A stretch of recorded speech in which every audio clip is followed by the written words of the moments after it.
Yo, man, let's just get right into it, man. NXT July 1st. It's the first of the month. They back. If you didn't watch last week, it was a lot of stuff going on last week, but we just gonna get right into it right now, man.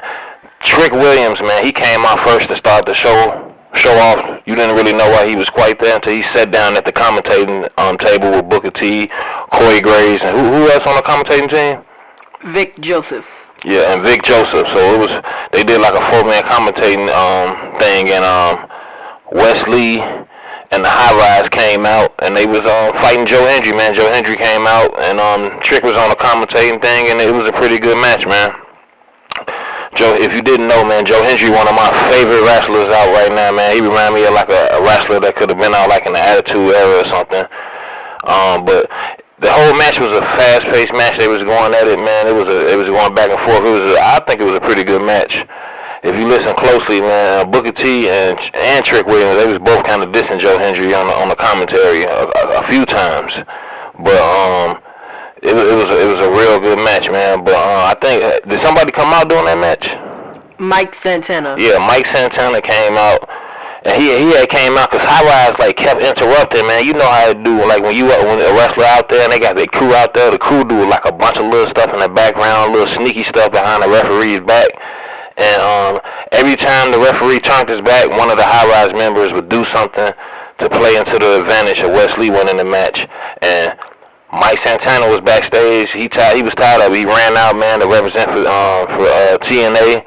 And as soon as he came out, man, he did some damage. He got him real distracted. Joe Hendry took full advantage of that, and he caught Wesley with a big choke slam. You know, he do that big choke slam, and he caught him, pinned him for the 1-2-3, man. And then pretty much after that match, Joe Hendry and Santana, they had a little face off, man. Trick was still having a little face-off with him from the commentating table, man, and it was just a good thing. Those three, I think they, do you know if they're going to fight soon, those three? Yeah, next week, Well, maybe next week, we don't know, we're going to find out, but anyway, we're going to go into it. I know, after that match between Joe Hendry and Wesley, Joe Hendry won. He had the face off with Santana and Trick, and then they went straight into last week segment. Like I don't think they showed this on TV last week, but they showed like the behind the scene footage of when Izzy got back after her match, and they kind of confronted Tatum. She kind of confronted like Tatum Paxley, and then Zarya and Soul Ruger walking, and it was all them four, and then Tatum Paxley just like officially made the decision. She rolling with the culling, which consists of who? Izzy Dame, who else? Shawn Spears and Nico Vance. Yeah, there we go. So you know, now pretty much the culling is back to 4 members. They got 2 dudes, 2 girls. But after that segment, we pretty much got the Luca, what's dude's name, man? Luca Crucifino. Luca Crucifino came out, man, to set things straight, man. You know, the family been going through some drama ever since, Stand and Deliver? Yeah. Yes, ever since Stacks, you know, blow Tony, and it's been going down for a bunch of weeks after that. God knows, we don't even know where Rizzo at.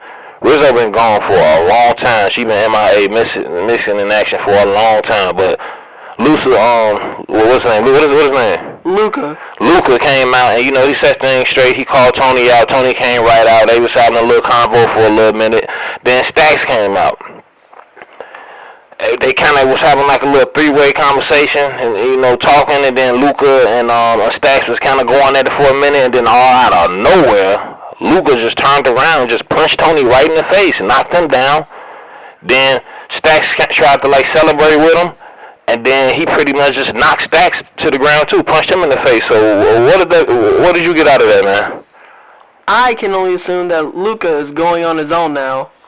Yeah, that's what it seemed like. I think everybody finna be separated now. I honestly think, y'all know about the mass firings and they've been laying people off. I honestly think they about to fire Rizzo, and then these 3 finna be separate for a little while. But I think some people I think somebody gonna get fired. Either Stacks, Luca, Tony, the family is finna be broken up. It looking like the culling finna be the top group on NXT. and they got a chance to win a lot of gold too. Yeah, we're gonna talk more about that later on in the video. But yeah, the Cullen is trying to take over, and if you rock with the channel, check out the Raw recap. And we was talking about how the Judgment Day is definitely everybody in Judgment Day right now got a championship. But let's just get back into it though. So after Luka punched Tony, Luka punched Stacks, they kind of go into the Jordan Grace segment backstage, for a little bit and whatever. And then it kind of goes into Obafemi. He got a segment, and then who's the Chinese dude who hangs out with Josh Briggs? Yoshiki Inamura. Yoshiki interrupted Obafemi's little segment interview backstage, and they was pretty much just talking about how who's better and everything. And Yoshiki say he gonna face him and he gonna beat him. The Great American Bash coming up real soon. Make sure y'all stay tuned with the channel. We're gonna have all kind of coverage on that. But yeah, that'll be here real soon. I think the day before Evolution. So pretty much like in 2 weeks. But after that, we got the second match of the night. Lexis King versus who? Miles Bourne. Versus Miles Bourne, man. And they had the college football players from last week who Lexis King got into it with last week. They was in the crowd. They had their college football. I think they played for the Florida Gators. They had their belts. It was a real fast-paced matchup.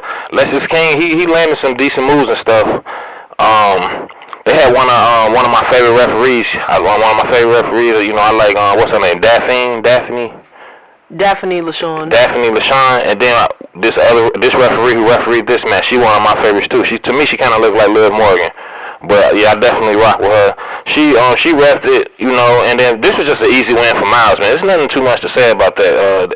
They went back and forth for a little bit, and then Miles just got the better of him. If you've been watching NXT, Lexis King been whack. He been losing. He ain't really won nothing since he lost the Heritage Cup. I mean, he lost to Noam Dar.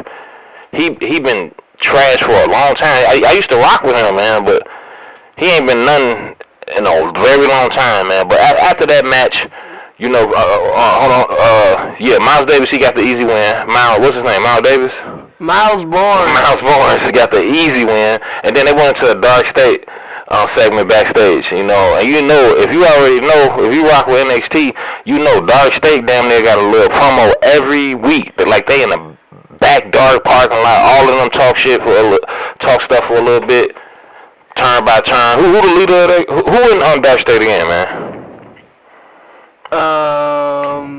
Osiris Griffin, Dion Lennox, and 2 other dudes. Yeah, and then the Sugars, right? Yeah. Yeah, the Sugars dude. I think he kind of like the leader, but they had their segment backstage. And then after that, the third match of the night, they had Thea Hale versus Langley Reed. And that was a pretty good match. They had a hard-hitting match.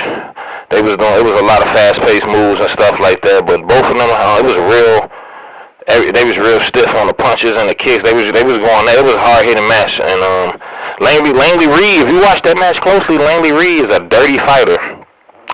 Almost every pin she did, she was on a rope. She was just doing a lot of little dirty stuff. And sometimes that's what it takes. And she got the win easily over Thea Hale after they battled for a little bit. And then after that, they had after that match, after Langley Reed beat Thea Hale, they had a no quarter catch crew. Segment backstage, man, and they was pretty much just talking about they finna set up a match. Who's the leader of no quarter catch crew? Charlie Dempsey. And Charlie Dempsey, and is Rand Sinclair, and who's the other guy? Tavion Heights. Tavion Heights does not want to be in that group at all. He's trying to do whatever he can to get out of that group. So they made an agreement that Charlie Dempsey and what's his name again? Tavion Heights. Tavion Heights. They gonna have a fight, and if Tavion Heights win, he won't out of the no quarter catch crew, man. But after that, man, we getting into pretty much what's just the fourth match of the night. We got Zarya and Soul Ruka versus Izzy Dame and Tatum Paxley. I think this is one of my favorite matches of the night. This is a real good match, and I was super impressed by Izzy Dame in this match. She was killing. She had a lot of nice moves. She did this one move. It was like a front flip, leg drop, came out of nowhere. Soul really didn't do nothing in this match, and nobody's soul got snatched. None of that went on. It was an awkward match for them. But Tatum Paxley and Izzy, they did their thing, man. It feel like they fighting over Tatum Paxley. It feel like all these women just want Tatum Paxley to be like, and their crew would be close to them, and that's pretty much like what they fighting over. But it was a good fun match. Tatum Paxley was killing. It was this one point at the end where she kind of disappeared. Izzy was looking for the tag, and she wasn't in her corner, so she was kind of confused for a second. She turned around, was about to get speared by Zarya, and then out of nowhere, Tatum Paxley came up, pushed her out of harm's way, and Zarya ended up hitting her bae, Ruka. So we don't know how that is. One of them dudes one of the commentators, I don't think is Carmella's husband, Corey Graves. I think it's the other commentator. What's the other commentator name? Vic Joseph? Yeah, Vic Joseph. He keep implying that Zarya is going to turn on Ruka. And it seems like that might be true in the future. We don't know, man. But Izzy, Dame, and Tatum got their first win together, ever tagging team together. The Cullen was out there. They came out and walked them out there, so they was deep. They was super deep. You had both of the dudes in the Cullen. You had their whole crew, all four of them was out there, and they picked up the win. So the Cullens finally starting to get wins. But after that, we go into a backstage segment with Ava. We are huge Ava supporters on this channel. And Ethan Page and Ricky Saints, man. And guess what, y'all? Ricky Saints can finally talk again. He can finally use his voice. He's kindly speaking up for himself. But Ethan Page wasn't alone, man. He had the whole little vanity project with him. And they basically set up something for next week. They about to have a vanity project gauntlet match. If you've been watching Evolve, you will know that they just did that match about a week or a couple weeks ago against who did they do that first vanity project match gauntlet match against? Super Sean Legacy. And it was looking like Super Sean Legacy was gonna win, but he came short. He ended up do you know who he lost to? Was that Caitlin Clark looking dude? No. Yeah, it's a Caitlin Clark looking boy. Y'all see him. Y'all look at him. Look at him. It's him right here. But look, it was a good. They setting it up for something big. I honestly think Ricky Saints finna beat the Vanity Project gauntlet. They damn near almost lost to Sean Legacy. Ricky Saints, he want to get back at Ethan so bad, so this is where he got to do it, man. But after that segment, they go into the Chase U segment. If you rock with the channel, you already know we are not huge Chase U supporters. Thea Hell not there no more. Who's the other dude that was in there who broke Big E neck? Rich Holland. Rich Holland not in there no more, and a bunch of other people not in there. Andre Chase ain't been himself in a long time, man. He's just weak these days, man. Who's the two dudes that's like the main students in Chase U right now? Kel Dixon and this other dude. Man, those two got to be the weakest dudes on NXT right now. I can't stand them, man. But Chase U, I don't know what they got going right now. I think they're going to be fired in the future. I don't know what's going on with that, man. But after that segment, they had a Joe Hendry and Mike Santana segment, man. Them backstage pretty much kind of like, talking how, they may not like each other, but they gonna hold each other down because it's TNA over anything. And them are two TNA representatives, two TNA fighters. They come from the same brand. So at the end of the day, they gonna hold each other down, even though they gotta fight each other in the future, and they don't really like each other. But at the end of the day, they represent TNA. But after that segment, you got who was the Yoshiki? Yoshiki was in the back with his buddy, whatever you want to call it. I can't stand it. Is it Josh Briggs? I do not like Josh Briggs. I do not like Yoshiki. They was in the back, and it looked like Josh Briggs was about to cry when Yoshiki didn't want him to come out with him for the match he was about to have against that lead us into the next match. If you notice, his little buddy there, Josh Briggs, was not with him. He told him to stay back there. So that leading to the next match, man. Jasper Troy versus Yoshiki, man. And who did you have winning this match, man? Jasper. Yeah, I did too, man. I thought Jasper was going to destroy this dude, man. But Yoshiki, man, he really want to try to get some gold. And I ain't going to lie, man, I liked Yoshiki's special. Yoshiki's how he holds that top rope, and I haven't yet to see somebody kick out of that movement. But yeah, it was a hard hitting. They went back and forth match. You can see that Jasper Troy, man, he good, but he got a lot more learning to do. I think he gonna be in the company for a long time, man. He got a lot of aggression, and like he won the LFG thing. We haven't seen the girl in a minute, but Jasper Troy, he been on there consistently. And you know, he actually had a promo tonight. He cut it, and he was just talking about he gonna destroy Obafemi. But yeah, it was a pretty good match.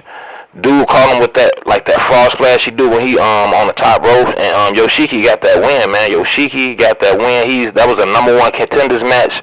So we about to see Yoshiki fight Obafemi for the NXT heavyweight championship. NXT Championship. NXT Championship. Who do you got winning that match, man? Yoshiki or Oba? Oba. Man, I ain't gonna lie, man. I got Oba too, man. I don't see Yoshiki doing it, but you never know, man. He gonna have his little buddy there on the side of him, Josh Briggs. You know, he gonna want Yoshiki to win as much as possible, man. But Yoshiki is the #1 contender, man. And after that was the last match. But NXT closed out with Jordan Grace. If y'all don't know, she won the Fatal 4-Way last week, beating Lash Legend. And who else did she beat in that Fatal 4-Way? Jada Parker and Izzy Dame. Jada Parker and Izzy Dame. And yeah, and real quick, man, this was not one of my favorite NXT episodes at all, man. They did not show. Kalani was not there tonight, y'all. Lash Legend was not there tonight, y'all. Jada Parker wasn't not there tonight, y'all. Man, those three right there, none of them was there. So Not all, you know. So that was crazy, man. But anyway, Jordan Grace was out there, man. She was just telling. She was kind of pissing me off, man. I'm tired of Jordan Grace. She done had so many chances. She done had fought for every damn title. She's getting all the big looks. She was out there pretty much talking about how she ain't gonna let nobody stop her, and she finna win all of this and give it all her best. It was real getting emotional. It was weird. I hate Jordan Grace promos, but JC Jane came out, Fatal Influence. Fallon was looking great. Jasmine Nix was looking great. JC Jane, I'm not going to say too much about her. She's a champion. JC Jane is a champion. And y'all might say she beautiful. Some people say she ugly. I'm just going to be neutral. I'm going to say JC Jane is the champion. And right now, she's the leader of Fatal Influence. But they came out, like I said, Jasmine Nix was looking great. Fallon Henley was looking great. They came out there. And JC Jane was talking big stuff against Jordan Grace. She let her know she ain't the most beatable champion. She gonna destroy her. She's sick of these women just coming out of nowhere and thinking they're gonna run NXT. She's shutting all of that down. JC Jane, I'm starting to like JC Jane promos. I'm not gonna lie. I'm not a too big fan of her, but she just like she did a couple of weeks ago against who was that? Blake Monroe. She did the same thing against Jordan Grace, and then they pretty much tried to jump her, but Jordan Grace was not going. But they pretty much, because you know y'all can be forgetting Fallon Henley is strong as hell too. So her and JC Jane was jumping her. Jasmine Nix immediately got out of the ring. She ain't want none of that Jordan Grace smoke. She got out right away. And man, who came out to help Jordan Grace when she was getting beat down by Fatal Influence? The glamorous Blake Monroe. The glamorous Blake Monroe. You know, some people hate her, some people are huge fans. And you know, that's Blake Monroe, aka Mariah May. This is the new AEW signing. They just snatched her from AEW. And you know, she got some revenge because the last time her ass was out there, she got slammed through a table. And that was pretty much, man, the episode for NXT, man. A lot of crazy stuff happened, but I definitely believe last week's episode was better. But tell me what y'all think, man. Great American Bash is in 2 weeks. We only got, I think 2 more NXTs before the Great American Bash. You ready for that, man? Yes. Yes. Great. We got the Great American Bash, Saturday night main event, and we also got, what's the last one on a Sunday? Evolution, man. So y'all stay in tune. We're going to have coverage on all of that, man. Keep rocking with it, man. Y'all already know we rock with NXT. NXT is one of the best shows out there right now, man. What's the message of the day, man? You got one? Message of the day. Don't be a botch. You'll end up like Tongaloa.